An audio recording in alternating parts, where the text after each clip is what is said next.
আমরা আসলে আজকের যে সনাতনীদের যে মূল প্রাণের কথাগুলো আমরা পুরোপুরি শুনতে পারবো না, তবুও আমরা একটু আশীর্বাদ মানি এবং দিক নির্দেশনা দেওয়ার জন্য আমি অনুরোধ জানাচ্ছি। ধন্যবাদ।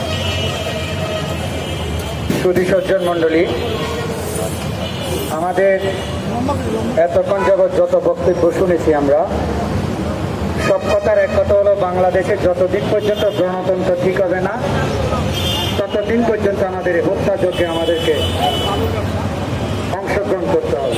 আর প্রেস ক্লাব, এই শাহবাগ আর চট্টগ্রামের প্রেস ক্লাব, চেরাগি পাহাড় মোড়ে আমাদেরকে দাঁড়াতে হবে।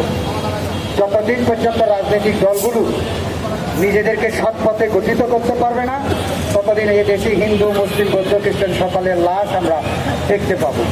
যে দেশে একজন শিক্ষক তার ঘরের মধ্যে নটরডেম কলেজের একজন শিক্ষকের লাশ ঘরের মধ্যে ঝুলন্ত অবস্থা পাওয়া যায় নিজের বাসার মধ্যে, যে দেশে গাজীপুরের এক স্বর্ণ ব্যবসায়ীর লাশ তার ঘরের মধ্যে পাওয়া যায়, আর যে দেশে একজন মা চান্দিনায়, কুমিল্লার চান্দিনায় তাকে পিটিয়ে হত্যা করা হয় ঘরের মধ্যে, সে দেশে আপনি কখনো নিজেকে মৃত্যুহীনভাবে বসবাস করতে পারবেন না। মৃত্যু সদা সর্বক্ষণ আপনার পিছনে লাড়াচাড়া দিচ্ছে।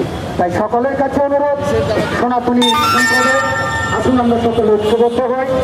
আমরা মূল সমস্যা আমাদের যেখানে আমরা আজকে একটা সমাবেশের আয়োজন করেছে বাংলাদেশ সনাতন পার্টির আমাদের কেন্দ্রীয় কমিটির যিনি প্রতিষ্ঠাতা আপনাদের বিশিষ্ট আইনজীবী শ্রী সুমন রায় মহোদয়, তিনি এই অনুষ্ঠানে আয়োজন করেছেন। বিশ্ব হিন্দু ফেডারেশনের সকল নেতৃবৃন্দ এবং অন্যান্য সংস্থার নেতৃবৃন্দরা, আমি সকলকে আহ্বান করতে চাই, আমাদের এই আন্দোলন কর্মসূচি আমাদেরকে অব্যাহত রাখতে হবে এবং রংপুরের এই ঘটনার তীব্র নিন্দা জানিয়ে সরকারকে বলবো আপনারা দ্রুত বিচার আয়োজন